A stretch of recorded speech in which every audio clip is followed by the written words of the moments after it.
Partner, Senado, resolution, i-house arrest si dating Pangulong Rodrigo Roa Duterte. Ayan, partner, ano na? Ayan, resolution na yan, expression of sentiment lamang yan ng majority ng miyembro ng ating Senado. The resolution has no legal force and binding effect sa International Criminal Court. Yan ay walang visa, walang saysay, at walang legal effect yan, walang binding force sa International Criminal Court. So ang ano International Criminal Court ay may sariling batas na sinusunod diyan. They are operating under the Rome Statute, and they have this own rules of procedure and evidence, and they have their own judges that decide the case based on the gravity of the offense and the evidence presented to them. So they will not rely on any resolution coming from any parliament of any foreign country. Sila ang magdi-decide based on their own evidence. Kaya itong resolution na nilabas ng Senado ay wala to. This is a mere scrap of paper, no? From the own point of view ng International Criminal Court. Wala yan. So sabi ni Maylene, ang tawag dyan, attorney, mema lang. Diba? Mema lang. Sabi yan, na resolution. Pero actually, tama si Maylene, mema lang yan. Wala yang kabisa-bisa, no? At miski 10 beses kapag gumawa ng resolution at ibigay mo yan doon sa ICC, ang sasabihin lang dyan ng ICC, noted. Noted. Lang sasabihin ng dyan, ng ICC. Sabi ni Master Pogi, self-serving lang po yan. Kunwari kay Digong para kay Bato at Goyan gusto ma-implement. Sabi ni Marian Nanalen, ako, Ma'am Jen, nagdadrama lang po si Bato Bongo na paulit-ulit lang sinasabi paawa epek at Robin Hood sa plenary. Oo nga sa Senado. Diba, partner? Pero ang tanong dyan bakit naawa ba sila doon sa mga namatay doon sa extrajudicial killings, yung mga kawawang biktima ng programa laban sa droga from 2016 to 2022. So mas marami ang naging biktima ng injustice during that time. At siguro dapat ang mangibabaw dito ay yung hustisya at yung batas, no? At hindi yung awa sa isang tao na nung panahon niya ay talaga namang walang habas, no, sa pag-utos na pumatay ng mga taong may kinalaman sa distribution of drugs. Dapat may sinusunod na batas dyan. Dapat dumadaan sa due process of law.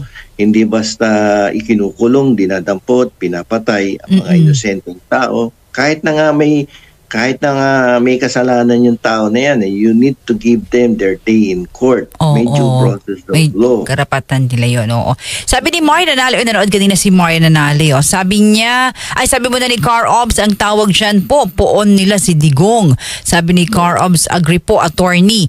Mario Nanale, nako, papalakpakan ko si Raffy Tulfo sa paliwanag niya kanina na gusto niya makita yung totoong resulta sa health reason ni Duterte bago siya bumoto ng yes. Sabi ni Vancer, tapos na ba ang state visit ng bisa sa Pinas? Nakaalis na ba siya ulit? Sabi ni Master Pogi, sige, house arrest. Ayan, attorney Bueno si Bato. Pero pipit-pitin din yung Bato. Okay sa akin yun. Grabe ka, Master Pogi. Ito, sabi din ng Simple Man, sabihin ng ICC prosecutor, sabi niya, sampalin ko pa yan Maria Nanale, ayan, Ma'am Jen, lalo lang nilang pinapakita sa ICC na malakas pa din ang impluwensya ni Duterte sa mga pahayag at ginagawa nila sa Senado. Sabi ni Carobs, hindi taong bayan ang pinagsisilbihan nila, iisang pamilya lang. So ito, partner, nakita rito sino yung talagang maka Duterte, no? Sa Senado. Yes, kasi dyan lumalabas 15 yung pumabordo sa resolution. House arrest of Duterte. Yes. At bali 10 or siyam, no? Siyam yung against, no? Isang dalaway nag-abstain, tapos yung iba nagboto ng no, diba? Paano yun, partner? Nalaman lang na nako, baka makulayan lang yan, partner. Mo, yun talaga namang nagwo-work in favor of Duterte.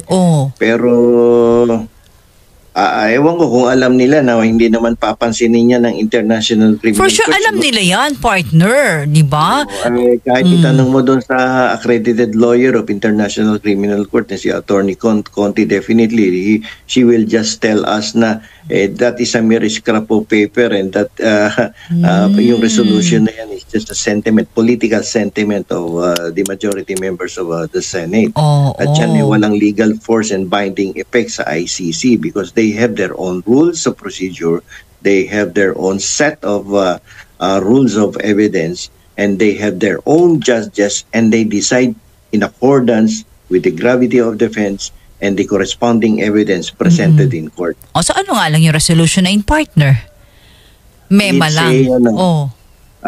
Toilet paper. No, partner. Wala akong ano dito Maganda sana no sound effects. Sound bites dito di ba? Partner, nako talaga naman. Only a toilet paper. Pero pero kung nanood ka katulad nila Maria Nanale, ayan paano yun? Sabi rito ni Attorney Bueno, sabi ni Maria Nanale, may nilabas na pong paliwanag si Attorney Conti about dyan. Ayan, sabi niya same kami ng opinion. Kanina lang late afternoon yan Perhaps by tomorrow magsasalita dyan si Attorney Conti kasi ikaw yung sa yung lawyer in the best position to explain that kasi being an accredited lawyer just sa The Hague, Netherlands. The Hague. Sabi I'm sure she will be telling us the same thing. Yeah. Sabi ni Master Pogi, Attorney Bueno, ICC, sabi ni Master Pogi, hi, this is not an issue. Walang bearing yung resolution na yan. Naku, alam nila, waste time on that. Sabi naman ni Addictus Rex, ICC will just, hi, Addictus Rex, good evening. Sabi niya, ICC will just treat this resolution 144 just like Digong did the UNCLOS arbitral ruling, attorney. Wala nga, miski yung kanilang request for interim release. Hindi ako naniniwala na i-grant yun. Ewan ko lang, very remote ang possibility that the interim request for interim release will be granted by the International Criminal Court.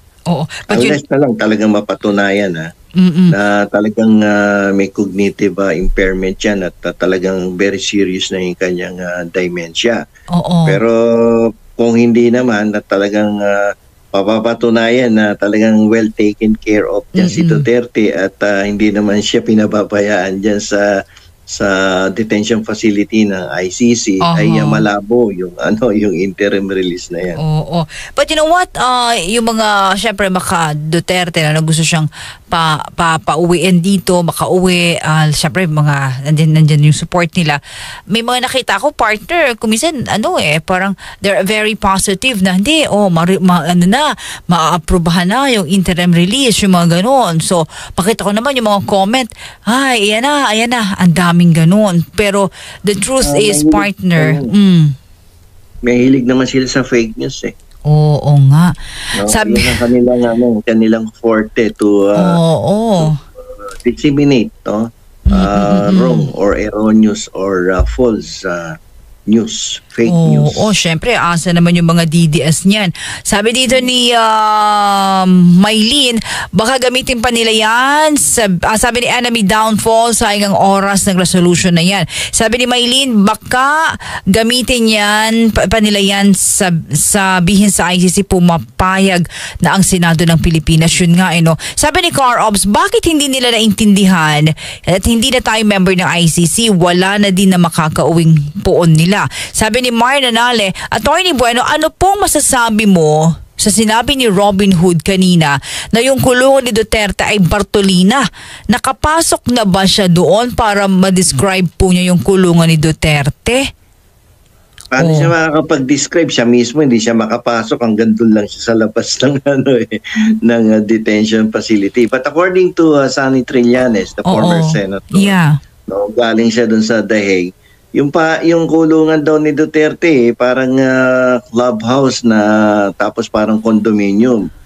So, maganda yung detention facility. I mean, even in America, pag pumunta ka sa America and in other progressive countries, ang gaganda ng kulungan dyan, mga naka-aircon. Parang hindi ka nga nakakulong. Parang nilagay ka lang sa isang condominium unit. Ganun. Tapos sabi pa nga ni Sunny Trillanes is that itong si dating Pangulong Duterte has an access to his family 24 hours a day. Pwede siya makipag-usap sa kanyang pamilya through yung telephone or sa cellphone. So, maluwag sa kanya ang International Criminal Court, contrary to what this allies of the former president is saying to us. Nako, yun lang. Yan din po ang diniin kanina ni Robin Hood, nakakulong sa Bartolina. Sabi ni Marna Nali, si Duterte sa dahil. Ni dating presidential advisor, si Ronaldo Llamas. Sabi niya nga, kung ikaw wala kang pambayad sa kondo, magpaggumawa ka na lang ng krimen, tapos magpakulong ka doon sa Hague. At maganda yung tirahan mo. Alam niyo po, kung ikukumpara ko yung pangungulungan ko dito sa Pilipinas, sa pangungulungan ng ating Tatay Digong, ay napakalayo po. Sapagkat ang kulungan po natin ay hindi po parehas ng kulungan sa ibang bansa. Si Digong po ay nakakulong sa napakaliit na kwarto. May oras po para siya ay lumabas. Halos buong araw siya po ay nasa loob ng kwarto na yan, na meron lang pong maliit na butas kung saan po inaabot ang kanyang pagkain. Napakahirap po dahil dito po sa atin, sa amin sa Muntinlupa, ang tawag po namin doon Bartolina. Yun po ang itsura ng kinalalagyan ni Tatay Digong. Siya po ay nasa Bartolina. Wala po siya doon nakakausap, wala po siyang nakakakwentuhan, at higit sa lahat, napakahirap po para sa isang nangungulungan na sa ganong edad ay nag-iisa ka, wala pong nag-aasikaso sa iyo. Alam niyo po, ang aking mahal na ina, nung siya po ay nag-umpisa na nagkaroon ng mild dementia, siya po ay 80 years old. Ang aking pong ina ngayon ay 89. Siya po ay may advanced dementia na. Kaya batid ko po kung ano ang hinagpis ng mga nagmamahal kay Tatay Digong. Kung paano po nakakalimot sa kanyang pangalan, nakakalimot sa pangalan ng mga anak niya, nakakalimot sa mga bagay na may kilalaman sa katawan niya, kung kailan siya dudumi, kung kailan siya iihi. Mga bagay po yan na inilalapit ko po sa ating mga kasamahan at sa mga kababayan natin.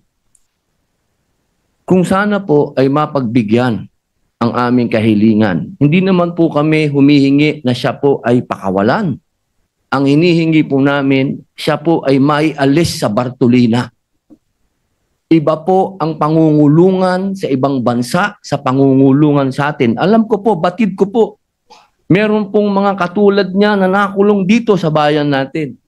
Na mga politiko na nakulong dito sa bayan natin. Pero iba po na hindi ka nakakulong sa sarili mong bayan. Yun lamang po, mga mahal kong kasama dito bilang mga Pilipino. Bilang mga Pilipino, isang matandang Pilipino ang merong karamdaman sa kanyang pisikal at mental. Siguro po sa ating mga ugaling revolusyonaryo sa pagkakataong ito, kailangan tayong bumangon at sagipin natin ang ating kababayan. Yun lamang po, maraming salamat. Yan ang talumpati nitong pinakamatalinong senador na si Robin Padilla patungkol po sa resolusyon na itong si Digong ay i-house arrest daw po. Naku, basurang resolusyon po yan kasi wala po yung gana sa ICC. At isa pa, hindi po totoo na nakabartolina si Digong dahil ang ganda-ganda po ng kulungan ni Digong. Makikita nyo naman dyan sa video. Nako, sinungaling ka talaga, Robby. Nako, ano ba yun, partner, no? Sabi ni Call 45, ganyan din pong sinabi ni Secretary Llamas kanina. Kita daw niya ang facility noon. Parang country club nga daw. O sabi ni Call 45. Oo. Magandang kulungan, lalo na sa Europa at Amerika. Gaganda ng kulungan dyan. Oo. Kasi tayo, partner, no, kasi alam natin, hindi natin masisisi, of course, marami talagang supporters ng dating Pangulo, yan, especially the DDS. Siyempre po, yung mga nababalitaan ganyan, partner, na parang feeling, kaawa-awa ang dating Pangulo, ganyan, napapabayaan, nakakawawa sa loob, yun, they're telling the Bartolina. Siyempre, ang damdamin ng mga supporters ng dating Pangulo at ng mga Duterte, talagang ganun, partner, no, sisingkab, lalong mag-aalab, partner. Siyempre, Ang goal natin dito ay makapagbigay ng hustisya sa mga tao nga pinagkaitan ng katarungan during the time from 2016 and 2022. Hindi ordinaryong krimen ang mga ginawa during that time at sinasabi nga this is a very heinous crime, no? Mga crimes against humanity ang pinag-uusapan dito. So talagang ganun kung nagkasala ka, dapat kang parusahan. Sa batas tayo. Sabi ito ng Sweet Day, ang kanyang reaction, Attorney Bueno, unahin pong masolusyonan ng flood control, corruption, kaysa pauwiin si Tatay Diggs. Walang mahihita sa ganyang issue at if mapauwi si Tatay Diggs. Tama naman din, may punto rin. Ang natin, partner, if you will try to evaluate yung kanilang performance for the last few months, they have been doing a lot of things. They have been doing parang waste of time. Like for instance, in this case, late this afternoon, they wasted a lot of time and effort. The Senate, no? Just to pass a resolution, no, telling the ICC, requesting the ICC na magkaroon ng house arrest, knowing for a fact na malabong mangyari. Siguro on the other side, partner of the story, maybe they're just showing lang sa ating mga kababayan, especially for the DDS, no? Yung mga supporters si dating Pangulo, the Duterte, that of course, Bato, Senator Bongo, Robin Hood, and other supporters of former president na gumagawa sila ng paraan, may ginagawa sila. Ganun, partner, di ba? So, sabi ni Sunny Trillanes, early next year, silang dalawa na susunod dun. Yun ang aabangan natin, ang susunod. Si Bato de la Rosa. And he actually confirmed na merong warrant of arrest na lalabas by early next year. Yun lang. So this is yung mga nangyayari ngayon na investigation dyan, yung mga delaying tactics na yan. Yan ay may kinalaman doon sa mga warrant of arrest na i-issue by next year. Kaya sabi ni Carobs Attorney, ang Senate inuuna pa yan. Ang dami-daming dapat gawin para sa bansa. Pwede, di ba?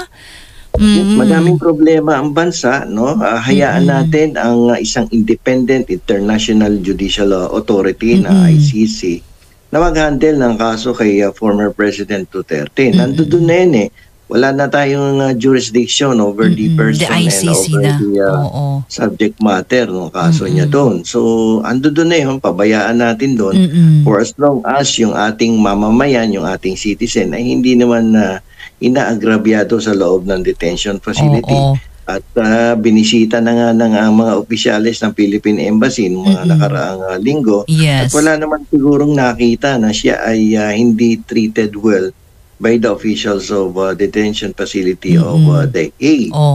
So, sa ganon, dapat hayaan mo na, huwag na tayong makialam. Ando doon nung, ang jurisdiction nandun na sa ICC. Di payaan natin doon.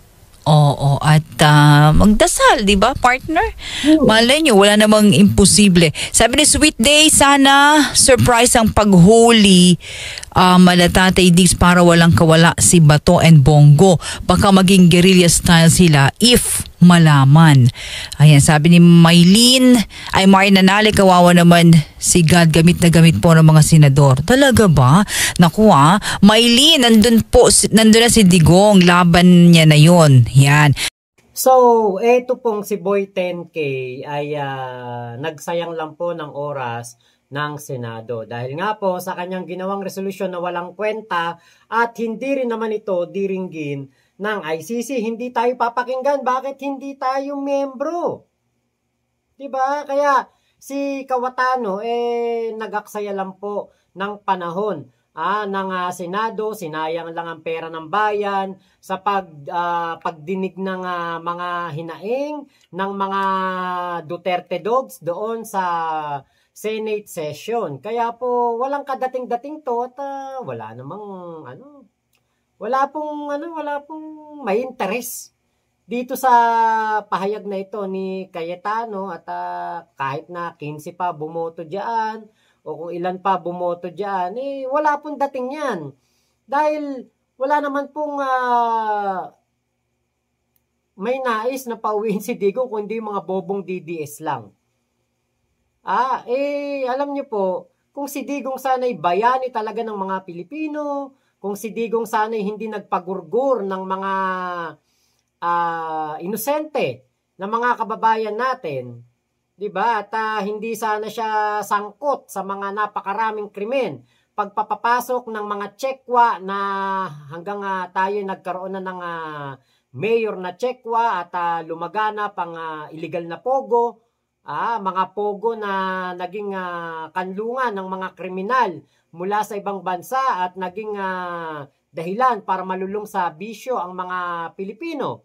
'Di ba? Tapos yung atin pong West Philippine Sea hindi na po natin masasabing atin dahil inaangkin na nga po ito ng ibang nasyon.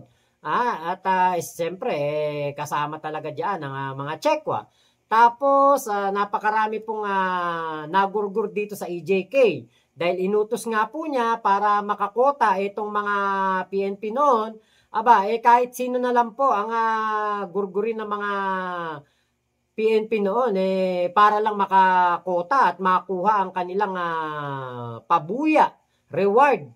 Dahil nga reward system ito, para makuha nila ang kanilang reward dito kay Senator Bongo. Diba, alam nyo, hindi santo si Digong Diba, kung yan sana walang kasalanan at kung yan sana ay mabuting tao, marami pong Pilipino ang sisigaw talaga ng bring him home. Kaya lang mas marami pa pong Pilipino ang sumisigaw na bring home Roque. Mas marami pa nga pong Pilipino sumisigaw bring home Zaldico. Diba? Si Digong kasi hindi na relevant. At si Digong po, problema niya na yun kung nakakulong siya dun sa ibang bansa dahil siya naman may gusto nun. Diba sabi niya nga doon sa Senate hearing ba yun o sa Quadcom hearing? Ang sabi niya, hurry up! Ngayon nakakulong na si Digong, problema niya na yun. Diba? Talagang tinatarantado lang naman tayo nitong mga DDS senators na ito. Katulad niyan, sabi nitong si Tutang Robin, sabi niya, si Digong daw ay nakakulong daw sa Bartolina. Pero napakaganda ng pinagkulungan kay Digong doon sa ICC. Yun ba yung Bartolina? Kapag ganyan ang Bartolina, parang ang sarap naman makulong. At ikay meron pang access sa iyong pamilya 24/7, pwede mong tawagan. Kung yan ang Bartolina na matatawag, ipagawa na natin Bartolina lahat ng preso sa Pilipinas. Diba? Kaya eto kasing si Digong, nuknukan ng kasinungalingan. Kaya ang kanyang tutat aso na si Robin Padilla na tukmol na senador, ganun din. Diba?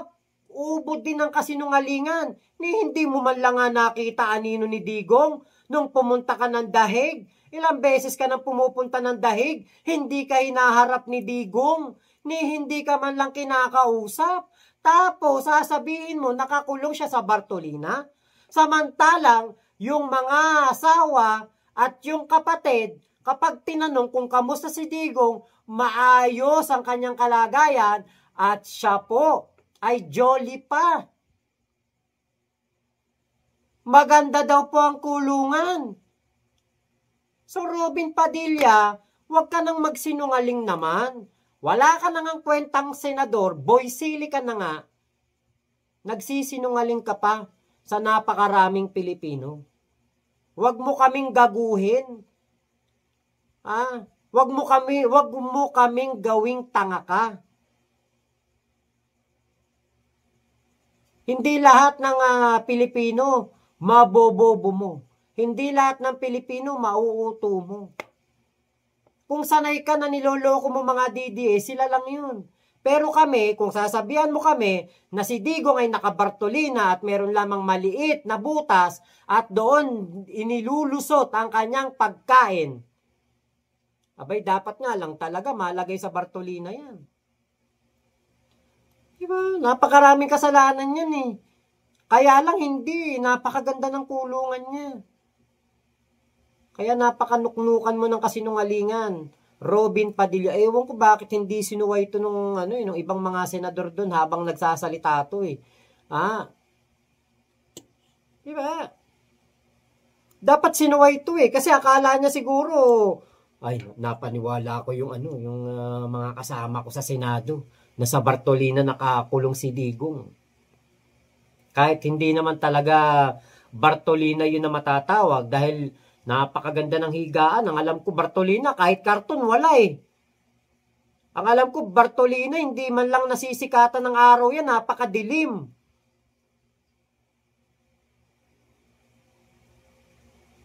Tapos yung kay Digong, Bartolina, may TV pa. Meron pang telepono. Malambot ang higaan. May sariling palikuran. Na napakaganda. May lutuan pa. Yata, nakita ko sa video. Kaya leche ka, Robin Padilla. Sana bumula bibig mo sa kakapasinungaling mo para lamang kay Digong. Wala ka nang ibang inisip kundi kapakanan ni Digong. Gusto mo pang paimbestigahan si Trillanes? Bobo ka ba? Si Trillanes ang nagdemanda kay Digong. Kaya nabubulok sa kulungan si Digong dahil kay Trillanes. Pero hindi siya sigurado kung hindi siya ang nag-welfare check. Kung siya man ang nag-welfare check, wala ka na rin paki dun. Kung siya man ang sinugo ng ating Pangulong Bongbong Marcos para mag-welfare check, kaya Digong, yun ang convenient way. Malaki matitipid natin doon. Bakit? Kung pupunta naman si Trillanes doon para update kung ano man ang update patungkol sa kaso ni Digong na siya ang isa sa mga naghabla at tumulong sa mga complainant. Kung siya magwe-welfare check, di malaki na tipid natin. Kaysa kumuha pa tayo ng ibang tao. Diba?